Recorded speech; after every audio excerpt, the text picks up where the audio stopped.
नमस्कार साथियों, मेरे इस YouTube चैनल पर आप सबका स्वागत है। तो जैसा कि आप सब लोग जानते हैं, प्रवक्ता स्क्रीनिंग की तैयारी हम लोग एमसीक्यू क्लासेस के माध्यम से YouTube पर करवा रहे हैं और इसके अलावा ऐप पर हमारी रेगुलर क्लासेस, नोट्स इत्यादि वाली क्लास चलती है, ठीक है? तो YouTube पर आने वाली क्लासेस में आज जो हमने टॉपिक पढ़ना है जीएस मैं आपको पढ़ा रहा हूँ, तो जीएस में आज हमारी हिस्ट्री की दूसरी क्लास है, पॉलिटी का हम कंप्लीट कर चुके हैं और पहली क्लास जो हमारी हिस्ट्री की कल हुई थी, उसमें हमने जो है आपकी सिंधु घाटी सभ्यता और पाषाण युग ये वाले टॉपिक्स किए थे। और आज की क्लास में हम क्या करने वाले हैं, तो आज की क्लास में हम पढ़ने वाले हैं, कल आपको टॉपिक बताया गया था, कम्युनिटी पे भी मैंने डाला हुआ था, जीएस का भी और उत्तराखंड का भी टॉपिक। तो कम्युनिटी एक बार जो आप ज़रूर चेक कर लीजिएगा, ठीक है? सुबह मैं अपलोड कर लेता हूँ, 9-10 बजे के आसपास तक जो है टॉपिक फाइनलाइज़ हो जाता है। वैसे पहले ही बता देता हूँ मैं आपको क्लास के, तो आपको जो है वीडियो लास्ट तक देखनी चाहिए, ठीक है? लास्ट तक देखेंगे, जब तक वीडियो क्लोज़ नहीं हुई, तो तब तक जो है आपको संभवतः मिल जाएगा कल का टॉपिक कि कल आपको क्या पढ़ना है। तो कल मैंने आपको बताया था कि हमने क्या करने हैं, जो आपकी एंशिएंट इंडिया था, एंशिएंट इंडिया की जो प्रमुख धर्म थे इसमें, बौद्ध धर्म का उदय हुआ, जैन धर्म का उदय हुआ, इसके अलावा भागवत धर्म है और इसके अलावा एक शैव धर्म भी है। इन धर्मों को हमने पढ़ना था और इसके अलावा एक टॉपिक है आपके पास 16 महाजनपद, तो इस टॉपिक को भी हमने पढ़ना है। पहले बड़े साम्राज्य यानी कि मौर्य वंश के उभरने से पहले जो है 16 महाजनपद हुआ करते थे, वहाँ तक का टॉपिक हमने आज की वीडियो में करना है। पहले ही आपको बताया गया है एंशिएंट हिस्ट्री की 5 क्लासेस होंगी, इसकी ये दूसरी क्लास है, ठीक है? तो पहला क्वेश्चन आपके सामने मैं रख रहा हूँ बिना किसी देरी के, ज़्यादा से ज़्यादा संख्या में आपने लाइव को जो है इस वीडियो को शेयर करना है अपने दोस्तों के बीच, ठीक है? और कमेंट सेक्शन में अपने उत्तर लिखने हैं, कितने क्वेश्चन आप कर पा रहे हैं, किस तरह से है, ठीक है? और मैं थोड़ा ये क्लैरिफाई कर दूँ, ये प्रश्न महत्वपूर्ण हैं और प्रीवियस ईयर क्वेश्चन से लिए गए हैं, जो पीछे आपके कभी न कभी उत्तराखंड की परीक्षाओं में पूछे गए थे, वहाँ से लिए गए प्रश्न हैं, ठीक है? लेकिन ज़रूरी नहीं है कि यही प्रश्न आपकी परीक्षा में आएगा, समझ रहे हैं आप? लेकिन आप समझ सकते हैं कि किन-किन टॉपिक्स से जो है परीक्षा में पहले किसी न किसी परीक्षा में पूछा गया है, चाहे वो पीसीएस हो या अन्य-अन्य परीक्षाएँ हो, अलग-अलग प्रकार की परीक्षाएँ हो, तो वहाँ किस तरह से, किस पैटर्न पर प्रश्न पूछा जाता है, उसकी समझ को डेवलप करने के लिए मैं सबसे ज़्यादा जिन सोर्सेज़ को लेता हूँ, तो वो है आपकी क्या previous year question of Uttarakhand public service commission and UK triple SC 2 आयोग जो हैं, उन दोनों के प्रश्न पत्रों को मैं लेता हूँ, तो वहाँ से ज़्यादातर प्रश्न आपके होते हैं, ठीक है? और इसके अलावा जो अन्य महत्वपूर्ण मुझे लगते हैं कि यहाँ से पूछे जा सकते हैं, तो कुछ क्वेश्चन मैं खुद से भी बना लेता हूँ उसमें से, ठीक है? टॉपिक में देख कर के, ठीक है? एनसीईआरटी हमारा जो है कोर जो है हाँ, मतलब सबसे प्रमुख सोर्स है पढ़ाई का, ठीक है? चलिए, तो पहला क्वेश्चन मैं आपके सामने रख रहा हूँ, तो आपको जो है टॉपिक की समझ यहाँ से डेवलप हो जाएगी कि यहाँ से हमने क्या करना है, टॉपिक लेना है। तो पहला क्वेश्चन आप लोग देख सकते हैं, आपकी स्क्रीन पर है, पहला क्वेश्चन कि during whose reign the third Buddhist council was organised, यानी कि तृतीय बौद्ध संगीति, कुल मिलाकर के 4 बौद्ध संगीतियाँ आपकी हुई हैं, 4 बौद्ध संगीतियाँ हुई हैं, तो जो इसमें से तीसरी बौद्ध संगीति हुई थी, वो किसके शासन काल में आयोजित की गई थी? ठीक है?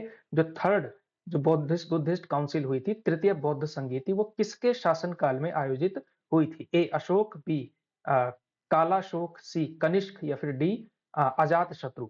तो किसके उसमें हुई थी? तो ये जो आरओ का पेपर हुआ था 2021 में, वहाँ का प्रश्न है, ठीक है? ये याद रह गया मुझे। तो ये वाली जो इसका जो सही उत्तर है, तृतीय बौद्ध संगीति आपकी किसमें हुई थी? इसका मतलब आपको पढ़ना कैसे है? इसका मतलब आपको बौद्ध संगीत इम्पोर्टेंट टॉपिक है, तो ये चारों बौद्ध संगीतियाँ देख लेना। कौन अध्यक्ष था काउंसिल का?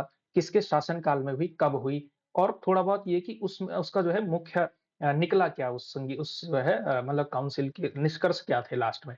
ठीक है? इस तरह की कुछ-कुछ चीज़ें आपको पढ़नी है संगीत वाला टॉपिक। तो इसका सही उत्तर है आपका, जवाब देना है आपने हाँ, तो इसका सही उत्तर है ए अशोक, ठीक है? ए अशोक जो है इसका सही उत्तर है, ठीक है? इसमें से आपको बता दें कि 4 जो है बौद्ध संगीतियाँ हुई थी, ठीक है? और ये हुई थी आपकी जो तीसरी वाली 251 ईसा पूर्व में आयोजित हुई थी, ठीक है? इसकी अध्यक्षता किसने की थी? तो मोगली पुत्तिस जो है इन्होंने इसकी जो है अध्यक्षता की थी, ठीक है? किसने की थी? मोगली पुत्तिस। इन्होंने जो है इसकी अध्यक्षता की थी, बौद्ध भिक्षु थे यानी बौद्ध जो है मॉन्क थे, तो ये जो इसकी अध्यक्षता में जो है हुई थी, ठीक है? इसके अलावा संगीतियों वाला टॉपिक आप जो है ज़रूर पढ़ लें, इनकी अध्यक्षता में तीसरी वाली हुई थी, ठीक है। और शासनकाल के हिसाब से देखेंगे तो अशोक जो है इसका सही उत्तर होगा।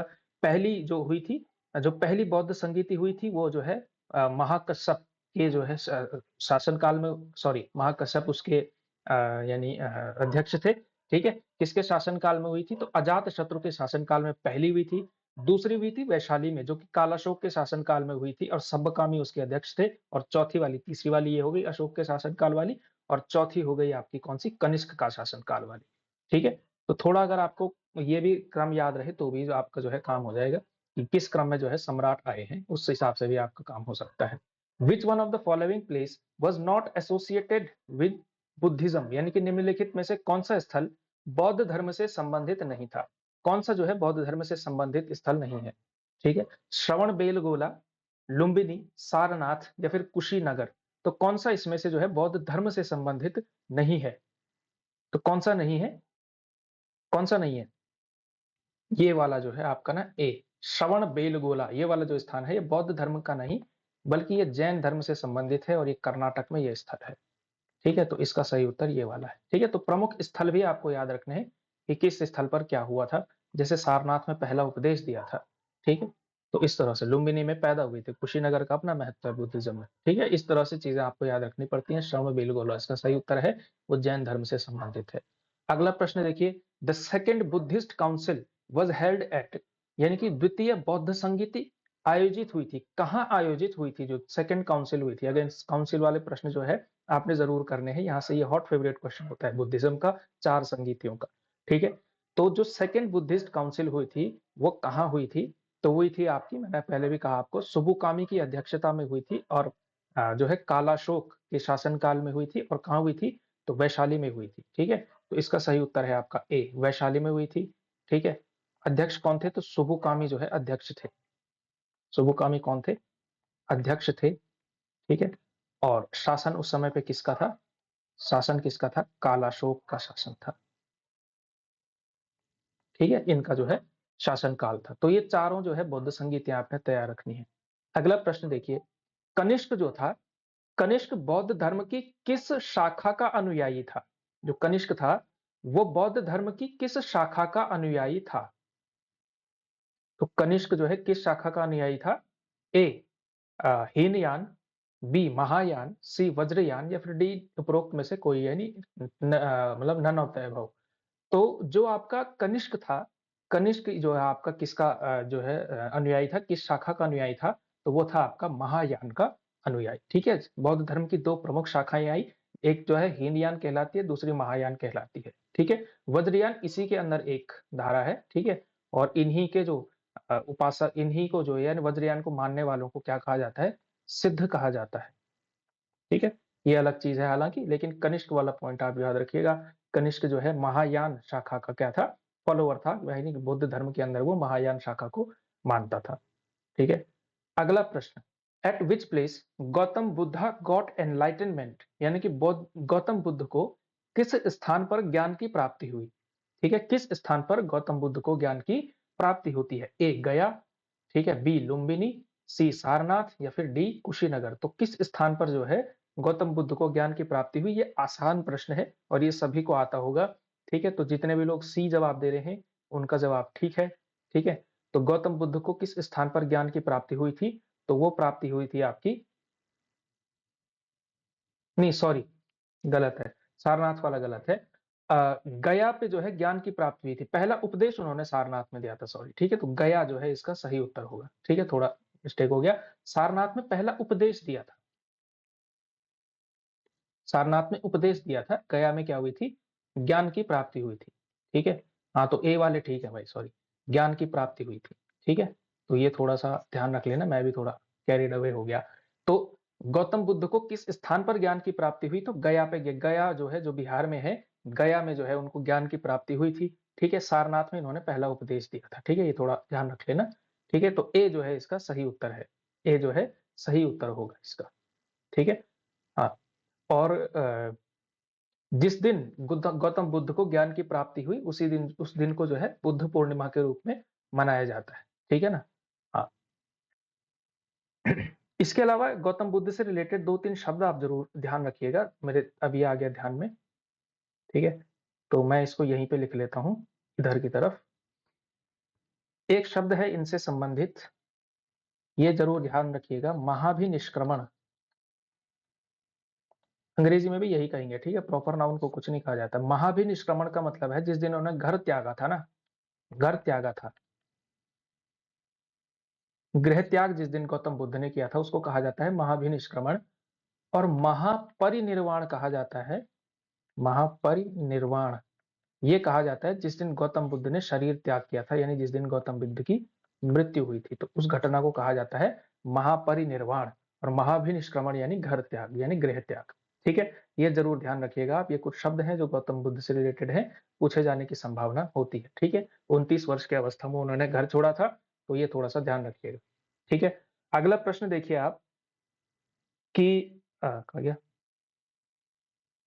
अगला प्रश्न है which of the following was the 24th तीर्थंकर ऑफ जैन रिलीजन, यानी कि जैन धर्म के 24वें तीर्थंकर कौन थे? 24वें तीर्थंकर जैन धर्म के कौन थे? ए ऋषभ देव, बी नेमिनाथ, सी पार्श्वनाथ, ठीक है ये थोड़ा स्पेलिंग गलत हो गया, पार्श्वनाथ, डी महावीर स्वामी। तो 24वें तीर्थंकर कौन थे जो है इसके जैन धर्म के? तो वो थे आपके कौन? आसान सा प्रश्न है, तो सभी को आता होगा। तो इसका जो सही उत्तर है डी महावीर स्वामी। ठीक है, महावीर स्वामी जो है ये जो है जैन धर्म के जो है 24वें तीर्थंकर थे। ठीक है, और इन्होंने भी घर त्यागा था। ठीक है, और इस तरह से जो है इनका जो ज्ञान प्राप्त होता है उसको कैवल्य कहा जाता है, कैवल्य। ठीक है, तो वो जो है महावीर स्वामी को प्राप्त हुआ था। ठीक है, और जैन धर्म के जो पहले तीर्थंकर कहे जाते हैं ये फर्स्ट थे। ठीक है ना, ये फर्स्ट जो है आपने ध्यान रखना है, ऋषभ देव। ठीक है, ऋषभ देव कौन थे? फर्स्ट थे। 24 में थे महावीर स्वामी, और सबसे प्रसिद्ध आप कह सकते हैं महावीर स्वामी ही हुए थे। ठीक है, जैन धर्म में। इसके अलावा प्रश्न है कि श्रवण बेलगोला संबंधित है, तो श्रवण बेलगोला किस से संबंधित है? ये श्रवण बेलगोला किस, यानी जो शब्द है ये किससे संबंधित है? ए बुद्धिज्म यानी बौद्ध धर्म से, बी आजीवक यानी कि आजीविक, आजीवक से संबंधित है, सी जैन धर्म से संबंधित है, या डी शैव धर्म से संबंधित है। तो ये किस धर्म से संबंधित है?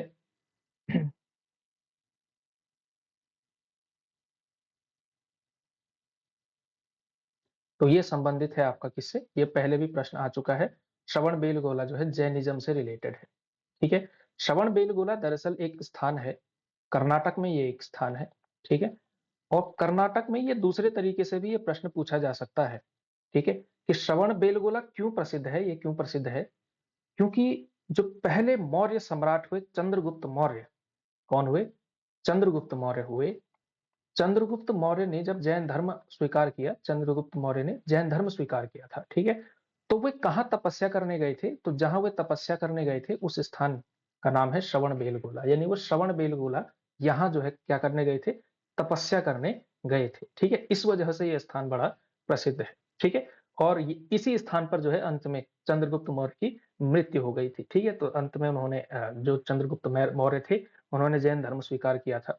ठीक है, और इनके एक और ध्यान रखिएगा कि इसके जो गुरु थे, चंद्रगुप्त मौर्य के जो गुरु थे वो कौन थे? चंद्रगुप्त मौर्य के गुरु कौन थे?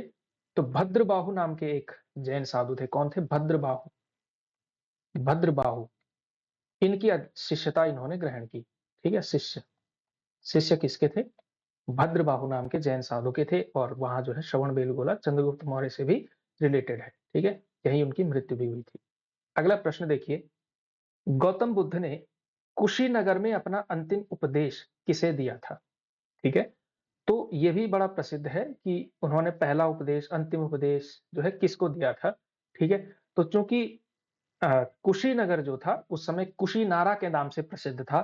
ठीक है, और इन्होंने अपना अंतिम उपदेश कुशीनगर यानी कुशीनारा में दिया था। ठीक है, और यहीं गौतम बुद्ध की मृत्यु भी हुई थी। ठीक है, 80 वर्ष की एज में। और यहाँ पर इन्होंने जो अपना अंतिम उपदेश दिया था, अपने अंतिम एज में इन्हें अतिसार हो गया था। अतिसार यानी डायबिटिक, ओ सॉरी अतिसार, अतिसार आई थिंक डायरिया को कहा जाता है जहां तक मुझे ध्यान है। ठीक है, तो वो जो है अपनी अंतिम अवस्था में इन्हें ये बीमारी हो गई थी। आई एम नॉट श्योर इस बारे में कि अतिसार को दरअसल क्या कहा जाता है, ये मैंने केवल पढ़ा ही, और मतलब टाइम नहीं मिला कि मैं उसके बारे में कंफर्म कर पाऊं।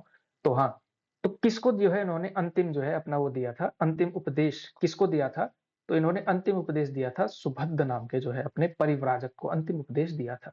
ठीक है? एक दूसरे तरीके से भी ये प्रश्न पूछा जाता है कि बौद्ध धर्म में दीक्षित होने वाला बौद्ध धर्म में दीक्षित होने वाला बुद्ध के हाथों यानी बुद्ध के द्वारा बौद्ध धर्म में दीक्षित होने वाला अंतिम व्यक्ति कौन था या अंतिम परिव्राजक कौन था?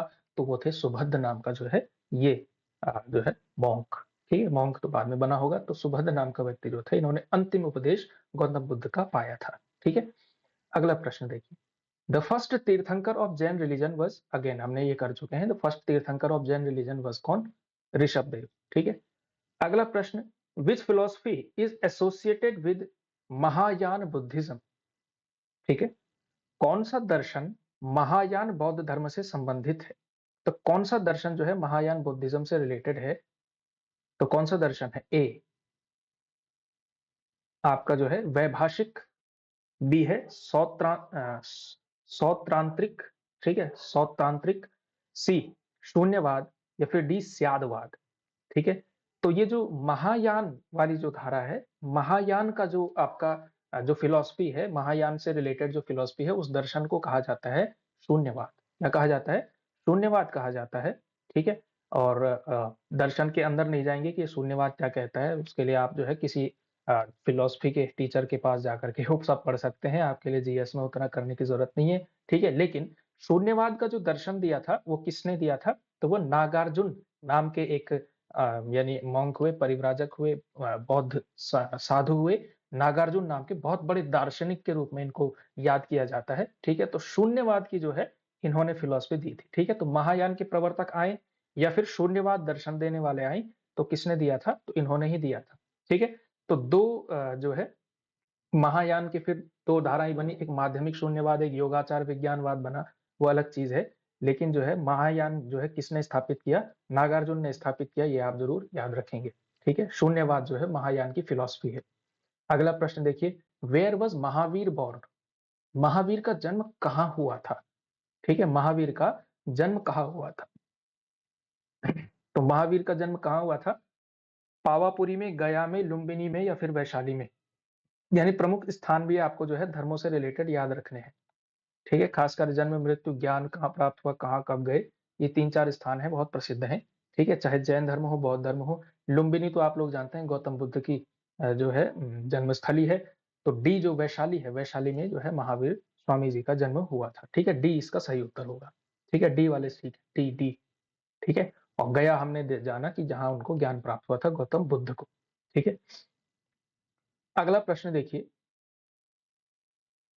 अगला प्रश्न देखिए, Who was the founder of the आजीवक sect in the ancient India? ठीक है, एक और आजीवक नाम का एक पंथ जो है स्थापित हुआ था। ठीक है, तो आजीवक नाम का पंथ जो था उसकी स्थापना किसने की थी? आपके लिए ये प्रश्न है। ठीक है, तो आजीवक नाम का जो पंथ था उसकी स्थापना किसने की, ये जो है आपको बताना है। ठीक है, पहला है आपका मक्खली गोसाल, बी पार्श्व, सी अजित केशकम्बली, या डी स्थूलभद्र। तो इसमें से जो सही उत्तर है वो है आपका कौन? बताओ बताओ। ए मक्खली गोसाल, ए मक्खली गोसाल ने जो है आजीवक पंथ की जो है कह सकते हैं स्थापना की थी। ठीक है, आजीवक पंथ की स्थापना, संप्रदाय की स्थापना जो है ये याद रखिएगा मक्खली गोसाल नाम के व्यक्ति ने की थी। और ये एक तरह से जो है भाग्य में बहुत मानते हैं। ठीक है, नियतिवाद में बहुत मानते हैं। ये वाला जो धर्म है आजीवक, ये क्या मानता है? नियतिवाद को मानता है। नियतिवाद मतलब ये है जो ये मानता है कि सब कुछ पहले से ही डिसाइड है और हम जो है क्या ही कर लेंगे। इस तरह की जो है ना कि पहले से ही सब कुछ लिखा हुआ है, we are just following the script. ठीक है, हम केवल क्या है कठपुतली हैं इस दुनिया में। इस तरह की फिलॉसफी जो है नियतिवाद, यानी जो पहले से लिखित सब कुछ मानता है वो नियतिवादी जो है वो फिलॉसफी कहलाती है। ठीक है, और इन्होंने जो अपना केंद्र बनाया था आजीव धर्म से संबंधित प्रमुख जो मक्खली गोसाल जी ने अपना जो है केंद्र बनाया वो बताया श्रावस्ती को। श्रावस्ती नामक स्थान को जो है अपना प्रमुख केंद्र बताया। तो श्रावस्ती अगर आपसे पूछा जाए श्रावस्ती किस पंथ से संबंधित स्थान है, तो आजीवक पंथ से संबंधित है। फिलॉसफी है नियतिवाद, स्थापना किसने की? मक्खली गोसाल ने की। ठीक है, तो ये जो है आपने ज़रूर याद रखना है। आगे बढ़ें? बौद्ध धर्म में त्रिरत्न क्या इंगित करता है? बौद्ध धर्म में त्रिरत्न जो है वो क्या इंगित करता है? What is triratna in Buddhism? ठीक है? तो ए क्या-क्या है त्रिरत्न? सत्य, अहिंसा, दया। बी प्रेम, करुणा और क्षमा। सी बुद्ध, धम्म और संघ। और डी विनय पिटक, सुत्त पिटक, अभिधम पिटक। ये तो त्रिपिटक है, ठीक है? त्रिपिटक तो ये है भाई, ये त्रिपिटक होता है, ठीक है? बाकी भी बौद्ध धर्म से संबंधित उनसे संबंधित हैं, लेकिन त्रिरत्न जो है क्या है? What is triratna in Buddhism? तो वो है आपका क्या? बताओ बताओ। हाँ, सी सी सी सी सी है, ठीक है? बुद्ध, धम्म और संघ। ठीक है? बुद्ध, धम्म और संघ जो है त्रिरत्न है, ठीक है? और दरअसल ये जो है मतलब बौद्ध धर्म के ये सबसे महत्वपूर्ण अंग ही ये त्रिरत्न है, ये 3 अंग हैं। पहली चीज़ है बुद्ध। बुद्ध किसको कहा जाता है? ज्ञानी मनुष्य को जो है बुद्ध कहा जाता है, ठीक है? और इसके अलावा बुद्ध यानी कि खुद बुद्ध आप जो है जो गौतम बुद्ध थे वो भी कह सकते हैं, और बुद्ध का जो अर्थ है वो दरअसल ज्ञानी मनुष्य है, ठीक है? जिसने बुद्धत्व को प्राप्त कर लिया वो बुद्ध है, ठीक है? सेकंड जो शब्द है धम्म, धम्म जो है दरअसल पाली का शब्द है जो कि बिगड़ा है किससे? धर्म शब्द से, धर्म का धम्म हुआ है, यानी कि जो बुद्ध की शिक्षाएँ हैं उसको जो है धम्म कहा जाता है। क्या कहा जाता है? धम्म कहा जाता है, ठीक है? तो फर्स्ट वन हो गया जो व्यक्ति, द पर्सनैलिटी, जो व्यक्ति है जिसने बुद्धत्व को प्राप्त किया वो बुद्ध हो गए। बुद्ध की शिक्षाएँ क्या है? धम्म है, या धर्म से संबंधित है। धर्म ही जो है टूट करके पाली में धम्म कहा जाता है, ठीक है? और थर्ड है संघ। तो संघ क्या है? बौद्ध धर्म में बौद्ध भिक्षुओं और उपासकों ने जो संगठन बनाए उनको कहा जाता है, संघ कहा जाता है, ठीक है? यानी कि धम्म के प्रचार के लिए जिसकी स्थापना की जाती है उसको संघ कहा जाता है। संघ यानी ऑर्गेनाइजेशन एक तरह से, ठीक है? तो बुद्ध यानी बुद्धत्व को प्राप्त करने वाला व्यक्ति या ज्ञानी पुरुष। बी धम्म यानी कि बुद्ध की शिक्षाएं, ठीक है? और थर्ड वन इज संघ यानी कि जो बौद्ध भिक्षुओं और उन्होंने कोई अनुयायियों ने जो संगठन स्थापित किए जो कि धम्म के प्रचार के लिए यूज किए जाते हैं या महत्वपूर्ण भूमिका उसमें निभाते हैं, उसको कहा जाता है संघ। ठीक है? समझा पाया हूं मैं आप लोगों को? कोई दिक्कत नहीं होगी अंग्रेजी वालों को भी क्या है उससे संबंधित, ठीक है? तो where did Gautam Buddha deliver his first sermon, यानी कि गौतम बुद्ध ने अपना पहला उपदेश किस स्थान पर दिया? सारनाथ में, बोधगया में, कुशीनगर में या राजगृह में? तो ये मैंने आपको बता दिया है सारनाथ, ठीक है? इस प्रश्न पर ज्यादा इन्वेस्ट हम नहीं करेंगे, सारनाथ आपको बताया है, ठीक है? कि पहला उपदेश उन्होंने कहा दिया? तो सारनाथ में दिया, ठीक है? तो इस घटना को क्या कहा जाता है? पहला उपदेश देने की परंपरा। महाविनिष्क्रमण, महापरिनिर्वाण तो आपको बताया।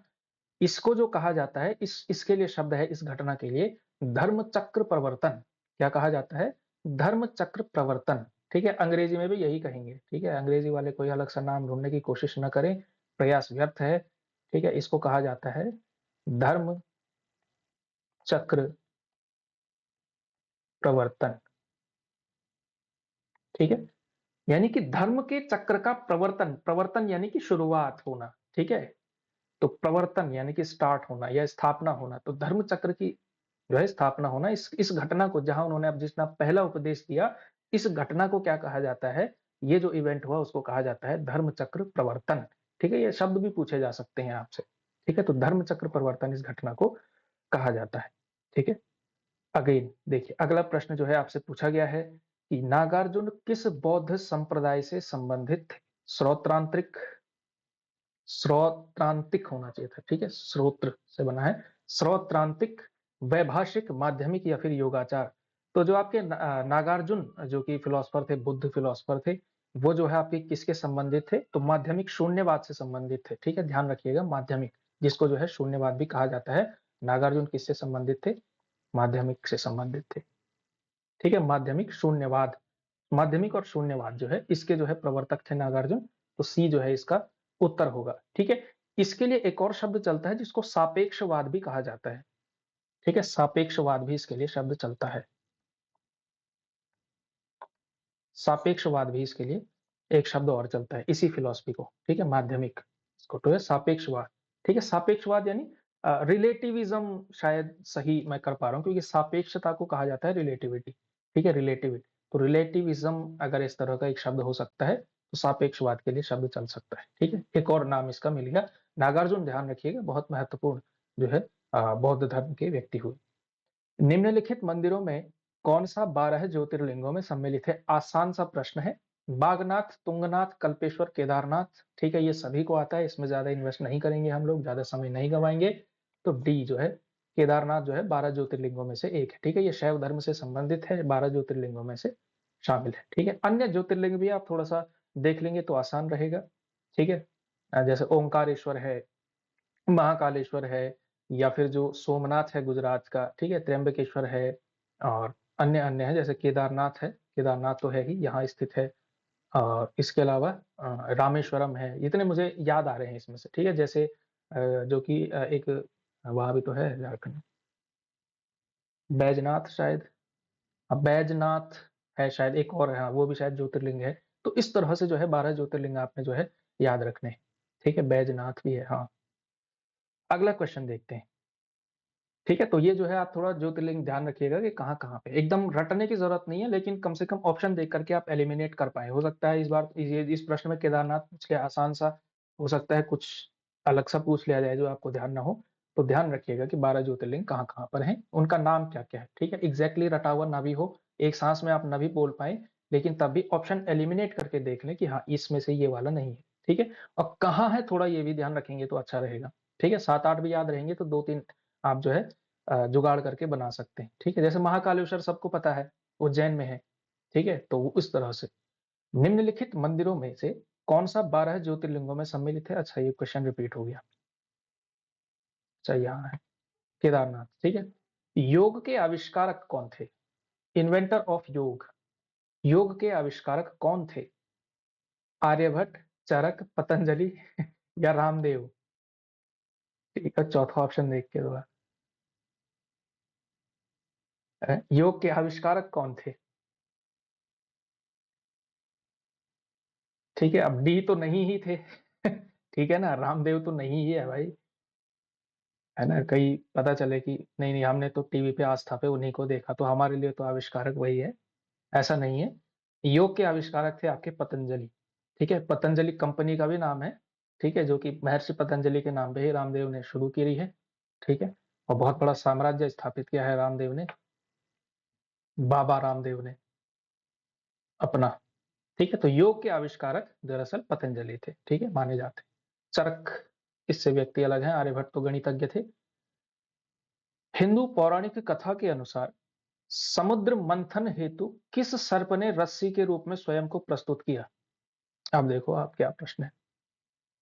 हिंदू पौराणिक कथा के अनुसार, ठीक है, ये जो समुद्र मंथन की कहानी आती है, समुद्र मंथन की कथा आती है, ये किस पुराण में आती है? तो ये स्कंद पुराण में आती है। ठीक है, स्कंद पुराण में आती है ये कहानी।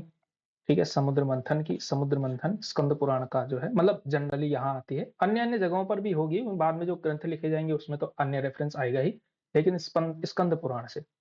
ठीक है, तो आप लोग जानते हैं कि जो समुद्र मंथन की कहानी सभी को पता है, विष निकला था, शिव जी ने पिया था, फिर अमृत पर लड़ाई हुई थी, तो मोहिनी का अवतार लिया था भगवान विष्णु ने।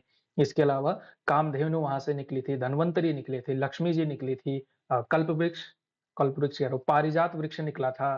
ठीक है, इस तरह से पूरी कहानी आती है।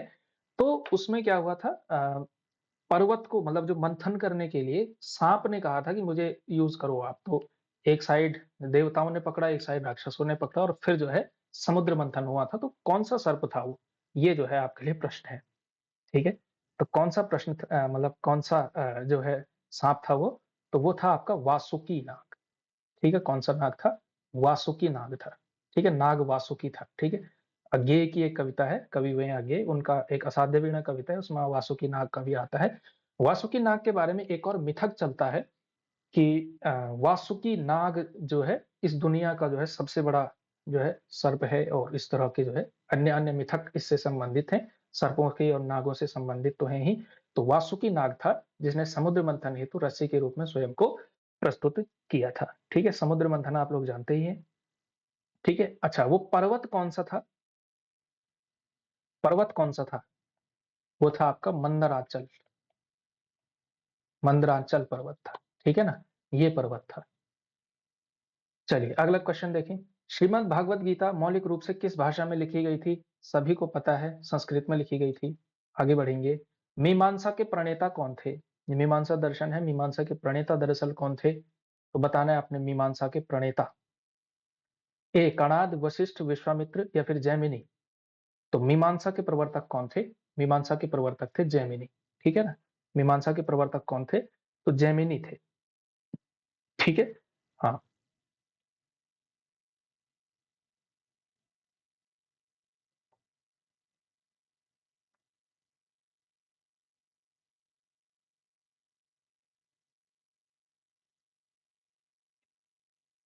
चलिए आगे बढ़े। चतुर्थ बौद्ध संगीति किसके राज्यकाल में हुई थी? वो है, अब अगेन ये वाला क्वेश्चन आपको बताया जा चुका है। चौथी जो बौद्ध संगीति हुई थी किसके शासन काल में हुई थी? ए अशोक, पुष्यमित्र, शुंग, कनिष्क या फिर हर्ष? तो चतुर्थ बौद्ध संगीति जो है किसके शासन काल में हुई थी? तो वो थी आपके कनिष्क के शासन काल में। और कनिष्क जो है किस धर्म को मानता था? तो महायान शाखा का जो है फॉलोवर था। ये पीछे हमने क्वेश्चन में किया भी है इसको। ठीक है, ध्यान रखिएगा। आगे बढ़े, अगला क्वेश्चन देखिए। निम्न स्थानों में से बौद्ध गुफा मंदिरों के लिए कौन सा प्रसिद्ध है? ठीक है, बौद्ध गुफा मंदिरों के लिए कौन सा जो है इसमें से प्रसिद्ध है? ए एलिफेंटा, बी नालंदा, सी अजंता या डी खुजराहो?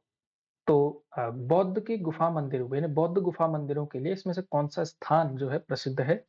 तो ये आना चाहिए आपको, ये बहुत आसान, मतलब बहुत कठिन प्रश्न तो नहीं ही है। ठीक है, तो बौद्ध गुफा मंदिरों के लिए कौन सा प्रसिद्ध है? तो गुफा शब्द आ गया तो अजंता। ठीक है, अजंता जो कि महाराष्ट्र में औरंगाबाद के नजदीक है ये। ठीक है, अजंता, अजंता की गुफाएं, ठीक है, महाराष्ट्र में औरंगाबाद के आसपास स्थित है। ठीक है, और इसमें जो है ये गुफाएं क्या है, बौद्ध मंदिरों के लिए बड़ी प्रसिद्ध हैं। ठीक है, और इसके सभी चित्रों के विषय क्या है?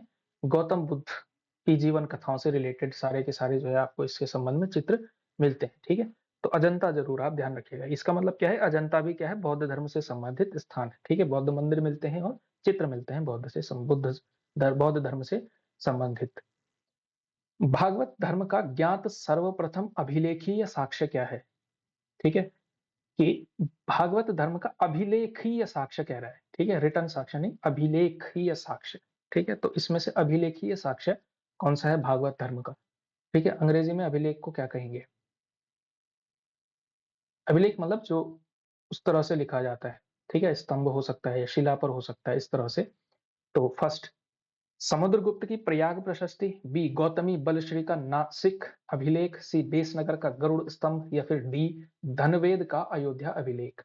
तो भागवत धर्म का पहला जो अभिलेख आपको मिलता है, पहला जो भागवत धर्म की यानी उसका सबूत देता है, उसकी उसका साक्ष्य जो है वो फर्स्ट वन इज, वो है आपका सी, बेसनगर का गरुड़ स्तंभ जो है ये भागवत धर्म से संबंधित है और ये पहला साक्ष्य देता है भागवत धर्म से संबंधित। ठीक है, और इससे ये भी पता चलता है कि जो तक्षशिला है, तो तक्षशिला के यवन राजदूत जो थे हेलियोडोरस, इन्होंने भागवत धर्म ग्रहण किया तथा इस स्तंभ की स्थापना करा करके इसकी पूजा की थी। ठीक है, तो हेलियोडोरस नाम के जो यवन राजदूत थे, यानी कि जो आपके यवन से आए हुए यवन राजदूत हेलियोडोरस, इन्होंने जो है भगवत धर्म जो है स्वीकार किया था।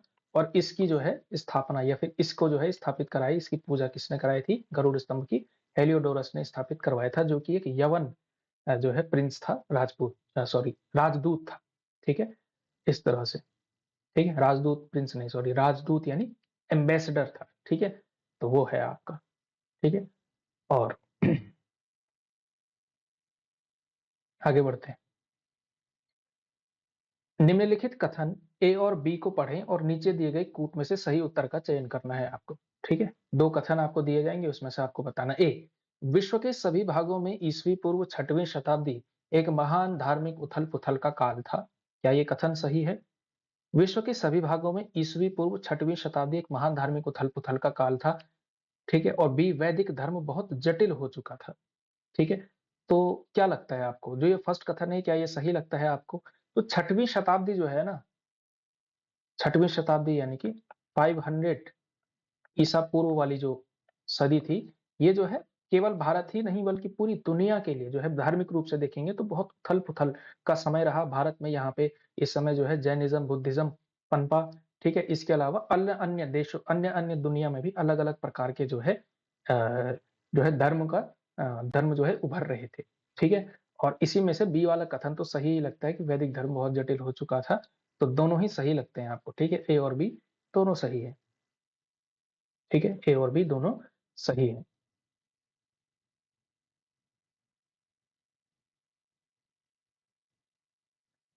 अगला प्रश्न देखिए, in which of the following place the first Jan council was held? Jain परिषद का आयोजन जो है किस स्थान पर हुआ था? जो पहली जैन परिषद हुई थी, तो पहली जैन परिषद का आयोजन किस स्थान पर हुआ था?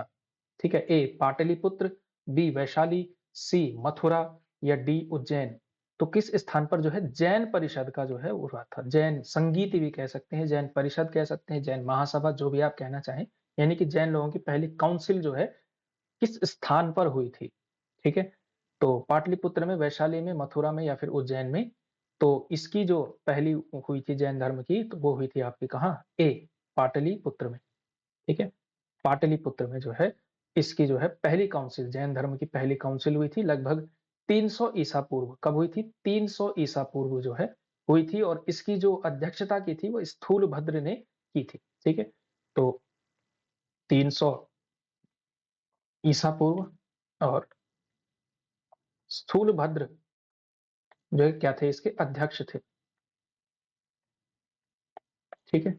स्थूलभद्र जो है इसके अध्यक्ष थे, ठीक है? जैन साधु स्थूलभद्र जो है इसके अध्यक्ष थे, ठीक है? पहली वाली ये हुई थी। इसके अलावा जो आपका सेकंड वाली हुई थी, द्वितीय जैन परिषद हुई थी, ठीक है? ये हुई थी वल्लभी गुजरात में, ठीक है? और इसकी जो है क्षमा श्रवण ने अध्यक्षता की थी, ठीक है?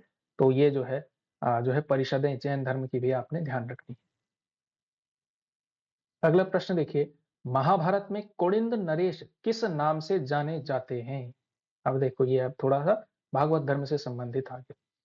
महाभारत में कुनिंद नरेश किस नाम से जाने जाते हैं? ए सर्वश्रेष्ठ, बी मध्यम, सी द्विज श्रेष्ठ या फिर डी द्विज। तो जो महाभारत काल में कुनिंद नरेश को जो है द्विज श्रेष्ठ के नाम से जाना जाता है, ठीक है?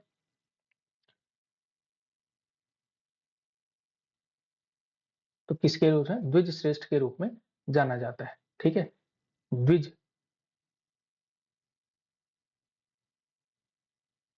तो राजा सुबाहु का जो है इसमें इसके अलावा उल्लेख मिलता है। महाभारत में किसका मिलता है? कुनिंद नरेश हुए सुबाहु, तो उनका भी जो है उल्लेख इसमें मिलता है, ठीक है? ये उत्तराखंड हिस्ट्री से भी रिलेटेड हो सकता है, वहां भी आपने हो सकता है पढ़ा हो। किस राज्य में बौद्ध स्थल ताबो मठ अवस्थित है? ताबो मठ जो है कहाँ स्थित है? अरुणाचल में, हिमाचल प्रदेश में, सी सिक्किम में या फिर डी उत्तराखंड में। तो ताबो मठ जो है स्थित है आपका कहाँ? हिमाचल प्रदेश में, ठीक है? जो ताबो मोनेस्ट्री जो स्थित है वो कहाँ स्थित है? तो वो है आपकी हिमाचल प्रदेश में, ठीक है? ताबो जो है भारत के हिमाचल प्रदेश में जो स्पीति नदी है, ठीक है, उसके तट पर है, और लाहौल और स्पीति जिले का छोटा सा शहर है, ठीक है? और यहीं पर जो है बौद्धों का एक मठ अवस्थित है, इसी को ताबो मठ कहा जाता है, ठीक है? जो लाहौल है स्पीति का जो है एक छोटा सा जो है शहर है, और वहीं पर जो है ये ताबो मठ है, बहुत प्रसिद्ध है ये, ठीक है? बहुत प्रसिद्ध है ये। आगे बढ़िए। प्रसिद्ध बौद्ध विद्वान प्रसिद्ध बौद्ध विद्वान अश्वघोष किसके समकालीन था? जो प्रसिद्ध बौद्ध विद्वान हुआ अश्वघोष, इसका भी नाम जरूर याद रखिए। नागार्जुन, अश्वघोष, इसके अलावा अजित केशकम्बली एक व्यक्ति और हुए। ये सारे लोग बड़े प्रसिद्ध हुए बौद्ध धर्म में, ठीक है? तो ये जो है आपने थोड़ा ध्यान रखना है। बौद्ध धर्म आप पढ़ेंगे तो जो है आराम से आप कर पाएंगे। तो प्रसिद्ध बौद्ध विद्वान अश्वघोष किसके समकालीन था?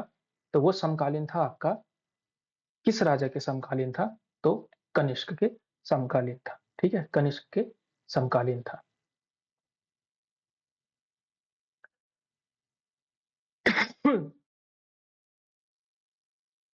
अगला जो प्रश्न देखिए आप, स्यादवाद जो सिद्धांत है, स्यादवाद, ये सिद्धांत किस यानी किस धर्म से रिलेटेड है? लोकायत धर्म से। अच्छा, लोकायत धर्म यानी चारवाक, ठीक है ना? चारवाक एक और फिलॉसफी है, चारवाक। बी शैव धर्म, सी जैन धर्म या फिर डी वैष्णव धर्म। तो स्यादवाद जो फिलॉसफी है, स्यादवाद जो फिलॉसफी है वो किससे रिलेटेड है?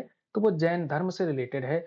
और जो है स्यादवाद, अगर आप कहेंगे जैन धर्म की सबसे मतलब महान फिलॉसफी अगर कोई है, महान दर्शन कोई है, तो वो स्यादवाद है, ठीक है? और स्यादवाद क्या कहता है? स्यादवाद बहुत कमाल की फिलॉसफी है। स्यादवाद मतलब ये भी क्या है, रिलेटिविज्म है एक प्रकार का। ये कहता है, इसको सापेक्षतावाद जो है, जैन धर्म का सापेक्षतावाद आप कह सकते हैं, ठीक है? वैसे सापेक्षतावाद का सिद्धांत कहीं न कहीं नागार्जुन ने भी दिया, ठीक है? और ऐसा हो सकता है कि फिलॉसफी मिलती रहे। इनका मतलब स्यादवाद ये कहता है, एक लाइन में अगर मैं कहूँ, वो कहता है कि कोई भी जो हम ज्ञान प्राप्त करते हैं ना, ज्ञान जो है ऑब्जेक्टिव नहीं होता, ठीक है? हमारा जो ज्ञान है वो सार्वभौमिक नहीं है, ठीक है? हमारा ज्ञान क्या है? सब्जेक्टिव है, ठीक है? कि कोई ज्ञान जो है पूर्ण रूप से सत्य नहीं है और पूर्ण रूप से असत्य भी नहीं है। प्रत्येक ज्ञान में एक प्रकार का सच होता है, यानी कि हर तरह के ज्ञान में एक ट्रुथ है, प्रत्येक ज्ञान में सत्यता होती है, लेकिन वो सत्यता जो है क्या होती है? वो सत्यता किसी एक जगह पर सच है, ठीक है? हर जगह सच नहीं है, इस तरह की कुछ-कुछ बात है, ठीक है? हालाँकि वो फिलॉसफी आपको तैयार करने की ज़रूरत नहीं है, शब्द अर्थ एमसीक्यू है, तो आपको जो है उससे संबंधित ध्यान रखना है। स्यादवाद किससे संबंधित है? तो जैन धर्म से संबंधित है, ठीक है? ठीक है, इसके अलावा योगाचार, विज्ञानवाद, माध्यमिक शून्यवाद, ये बौद्ध धर्म की फिलॉसफीज़ हैं, ठीक है? प्रथम शताब्दी ईस्वी में किस भारतीय बौद्ध भिक्षुक को चीन भेजा गया था? चीन जो है कौन बौद्ध भिक्षु गया था? ए असंग, बी अश्वघोष, सी वसुमित्र या फिर डी नागार्जुन। तो कौन जो है चाइना गया था इसमें से? तो चाइना कौन सा जो है विद्वान गया था? तो वो गए थे आपके नागार्जुन, ठीक है? जो नागार्जुन जो कि आपके बौद्ध भिक्षु हुए, वो कहाँ गए थे? नागार्जुन भेजे गए थे। पहली सदी ईस्वी में जो है चाइना वो गए थे, ठीक है?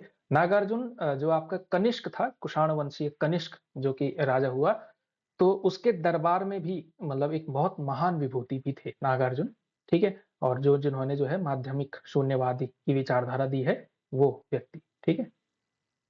उन्हीं व्यक्ति की जो है बात हो रही है यहाँ पे।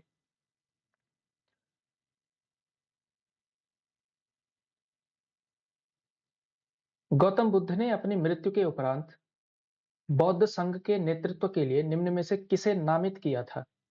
ठीक है? यानी कि अपनी मृत्यु के बाद बौद्ध संघ के नेतृत्व के लिए जो उसका जो संघ था, बौद्ध मतलब बौद्ध धर्म का, तो किसको नामित किया था? यानी कि इन्होंने अपना उत्तराधिकारी एक प्रकार से चुना था, तो वो किसको चुना था? ये जो है प्रश्न है आपसे, ठीक है? तो गौतम बुद्ध ने जो है अपनी मृत्यु के बाद किसको जो है अपना जो है वो अपना मतलब कह सकते हैं उत्तराधिकारी नेतृत्व के लिए किसको चुना था? आनंद को चुना था, महाकश्यप को चुना था, सी उपालि को या उपरोक्त में से कोई नहीं, ठीक है? तो इसका सही उत्तर है आपका, देखिए इन्होंने जो है किसी एक व्यक्ति को नहीं चुना था, ठीक है? इन्होंने किसी एक व्यक्ति को नहीं चुना था, इसके लिए इसका सही उत्तर होगा उपरोक्त में से कोई नहीं। दरअसल गौतम बुद्ध ने 5 व्यक्तियों को नामित किया था, ठीक है? नज़दीकी शिष्य थे, 4-5 थे। आनंद हो गए, उपालि हो गए, सारिपुत्र, गलायन, ये सारे लोग थे और इसी में से जो है उन्होंने जो है किसी को भी जो है किसी भी एक व्यक्ति को नामित नहीं किया था इसमें से, ठीक है? तो इस वजह से जो है ये जो है इसका सही उत्तर होगा।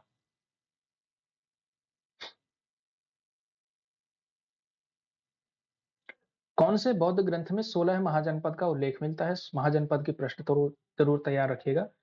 किस बौद्ध ग्रंथ में जो है आपका 16 महाजनपदों का उल्लेख मिलता है? किस महाजनपद में 16 महाजनपदों का उल्लेख मिलता है? ए अंगुत्तर निकाय, बी महावंश, सी दीर्घ निकाय या डी महावग्ग। तो किसमें मिलता है आपको जो है महाजनपद का उल्लेख? तो सही उत्तर है अंगुत्तर निकाय में जो है 16 महाजनपदों का जिक्र मिलता है, ठीक है? 16 महाजनपदों का नाम ज़रूर आप तैयार रखिएगा कौन-कौन से थे, ठीक है? अवंती था, कुरु था, अंग था, मगध था, गांधार था, कंबोज था, इसके अलावा पांचाल एक था, ठीक है? मगध तो हो ही गया, काशी एक था, तो ये कुछ-कुछ प्रसिद्ध थे, ठीक है? कौशल इत्यादि भी, तो ये कुल मिलाकर के जो है आपको याद रखना है और ये मतलब अफ़गानिस्तान, गांधार कहाँ है? अफ़गानिस्तान से लेकर बिहार और गोदावरी नदी के तट तक जो है ये 16 महाजनपद फैले हुए थे। बहुत महत्वपूर्ण है ये 16 के 16 महाजनपद, ठीक है? ध्यान रखिएगा, ठीक है? मैप बना कर के मैपिंग करके तैयार रखेंगे, तो जो है आपको कुछ-कुछ इस तरह का एक मैप मिलेगा। इसमें जो है आपको 16 के 16 महाजनपद मिल जाएँगे, ठीक है? सबसे बड़ा मगध था जहाँ तक मेरा आइडिया है, ठीक है? तो वो जो है तैयार रखिएगा। Which among the following was the first capital of Magadh kingdom? Magadh राज्य की पहली राजधानी कौन सी थी? वैशाली, राजगृह, चंपा या फिर पाटलिपुत्र? तो जो आपकी मगध साम्राज्य था, मगध साम्राज्य की जो है राजधानी थी, पहली राजधानी वो कौन सी थी? ठीक है, तो पहली राजधानी दरअसल मगध की जो है वो राजगृह थी, पाटलिपुत्र बाद में गई। ठीक है, तो राजगृह जो है पहली राजधानी थी इसकी। ठीक है, तो ये जो है आप ध्यान रखिएगा थोड़ा सा। अब ठीक देखिए, आप जो है ये जो है आपके महाजनपद से संबंधित हैं। पांचाल में से कौन सा जो है इसमें से यानी कि सुमेलित नहीं है, आपको ये बताना है। ठीक है, पांचाल, रुहेलखंड, कन्नौज, गांधार, पेशावर, रावलपिंडी, चेदी, बुंदेलखंड, कुरु प्रदेश, हिमाचल प्रदेश। तो इसमें से जो है सही उत्तर क्या है? कौन सा जो है सही सुमेलित इसमें से नहीं है? ठीक है, तो ये आप थोड़ा सा गेस करके भी कर सकते हैं। ठीक है, कि जो कुरु प्रदेश है, कुरु प्रदेश हिमाचल प्रदेश नहीं था। कुरु प्रदेश कौन सा था? कुरु प्रदेश आप लोग जानते हैं कौरव, तो ये हरियाणा से रिलेटेड है। हरियाणा के आसपास का जो रीजन था उसको कुरु प्रदेश जो है कहा जाता है। 16 महाजनपदों के उसमें, तो कुरु प्रदेश जो है हिमाचल के आसपास का एरिया था। ठीक है, मेरठ, दिल्ली, ये जो है कुरु प्रदेश था टोटल मिलाकर के, जिसकी राजधानी कहाँ थी? हस्तिनापुर थी ऑफकोर्स। ठीक है, कुरु प्रदेश। अगला प्रश्न देखिए, मगध में नंद वंश का संस्थापक कौन था? मगध में नंद वंश का संस्थापक कौन था? ठीक है, तो मगध में नंद वंश का संस्थापक कौन था? महापद्मानंद, धनानंद, नंदिवर्धन या महानंदिन? तो नंद वंश का संस्थापक कौन था? ए महापद्मानंद। ठीक है, ये जो है एक बड़ा ऐतिहासिक व्यक्ति हुआ। धनानंद का नाम आप लोग जानते हैं, चाणक्य और धनानंद की कहानी बड़ी प्रसिद्ध है। तो अंतिम नंद साम्राज्य का आखिरी भी यही था, धनानंद। ठीक है, इसके अहंकार और ये सारी कहानियां तो आती ही है। ठीक है, तो नंद वंश का संस्थापक था आपका महापद्मानंद। ठीक है, और इसको जो है पुराणों में सर्व क्षत्रांतक जो है, यानी कि क्षत्रियों का नाश करने वाला जो है माना जाता है। और जो है भार्गव कहा जाता है। भार्गव यानी परशुराम का अवतार इसको कहा जाता है, क्योंकि परशुराम के से संबंधित भी मिथक यही है कि क्षत्रियों का विनाश किया था परशुराम ने। ठीक है, जब अत्याचार बढ़ा था और उसको लगा था कि ये जितने भी क्षत्रिय राजा हैं, तो परशुराम को लगा कि अब जो है इनका नाश करना जरूरी हो गया है। तो इस तरह की जो है कहानी परशुराम से संबंधित थी। तो इस वजह से महापद्मानंद को भी क्या कहा जाता है? द्वितीय परशुराम कहा जाता है। ठीक है, तो ये जो है महापद्मानंद से रिलेटेड। तो थोड़ा 16 महाजनपद आप जरूर पढ़िएगा। ठीक है, 16 महाजनपद। ठीक है, यहाँ से भी प्रश्न आ सकता है। ठीक है, तो एंशिएंट हिस्ट्री में वैसे आपके लिए सबसे इंपॉर्टेंट टॉपिक्स मेरे हिसाब से ना, ये जो धर्म है ना, ये धर्म बड़े इंपॉर्टेंट टॉपिक्स हैं। ठीक है, तो आज की क्लास में क्वेश्चन तो आपके जो है कंप्लीट होते हैं इसी के साथ। ठीक है, और इसके अलावा आपने क्या करना है? वीडियो को आपने लाइक करना है और चैनल को आपने सब्सक्राइब करना है। ठीक है, इसके अलावा कल का जो आपका टॉपिक होने वाला है, कल यानी कि आपकी तीसरी क्लास होगी ना एंशिएंट में, हाँ तीसरी क्लास होगी। तो कल का जो है हमारा टॉपिक रहने वाला है, वो रहेगा आपका ये हम कर चुके हैं आपका सिंधु घाटी सभ्यता भी हो चुकी है, बौद्ध धर्म। इसके बाद क्या आता है? इसके बाद तो मौर्य वंश ही शुरू होता है ना। हाँ, तो आप जो है कह सकते हैं मौर्य वंश। मौर्य वंश जो है कल का टॉपिक है। ठीक है, एग्जैक्टली आपको जो है कल बता दूंगा कि मौर्य वंश में भी कहाँ तक पढ़ना है, क्या गुप्त वाला भी पढ़ना है, मौर्योत्तर काल में कहाँ तक जाना है। केवल एक ही वंश से करेंगे तो मामला गड़बड़ हो जाएगा, लेकिन थोड़ा आगे का भी देखेंगे तो एग्जैक्टली आपको बता देंगे। लेकिन मौर्य वंश, मौर्य एवं मौर्योत्तर आप कर सकते हैं। ठीक है, मौर्य एवं मौर्योत्तर वंश, ये जो है आपका कल का टॉपिक रहने वाला है। ठीक है, तो ये जो है आपने तैयार करना है। एग्जैक्टली एक्यूरेट टॉपिक मौर्योत्तर वाला कहाँ तक पूछा जाएगा, यही कहाँ तक यानी कल की क्लास होगी वो आपको कम्युनिटी में बता देंगे। इसके अलावा जो है आप इसको तब तक तैयार कर सकते हैं। ठीक है, तो ये थी भाई आप आपकी क्लास। और इसके अलावा जिन विद्यार्थियों की क्वेरी आ रही है कि हम जो है कोर्स लेना चाहते हैं, तो ज्ञान वाटिका करके ऐप है, ज्ञान वाटिका नाम का ऐप है। आप जो है इस ऐप को जो है डाउनलोड कर सकते हैं। कहाँ से?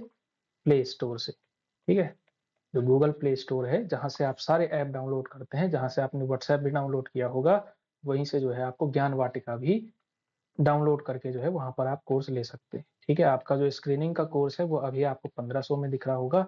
ठीक है, ये ऑफर में हमारा चल रहा है, अभी 1500 में मिल रहा है। ठीक है, इसके अंदर आपको पूरी की पूरी लाइव क्लासेस, रिकॉर्डेड भी आप जो है जब चाहे कर सकते हैं। इसके अलावा टेस्ट सीरीज आपको मिलेगी, और जो हमारे प्रिंटेबल नोट्स हैं, प्रिंटेबल नोट्स जो हैं, ये बाइलिंगुअल नोट्स आपको मिलेंगे, हिंदी माध्यम के लिए भी और अंग्रेजी माध्यम दोनों के लिए अगर आप लेना चाहें तो अभी आप ले सकते हैं, ठीक है? चलिए, तो आज की क्लास में हम इतना ही करेंगे, इसके बाद आपकी उत्तराखंड की क्लास संभवतः होगी, ठीक है? चलिए, तो धन्यवाद आपका।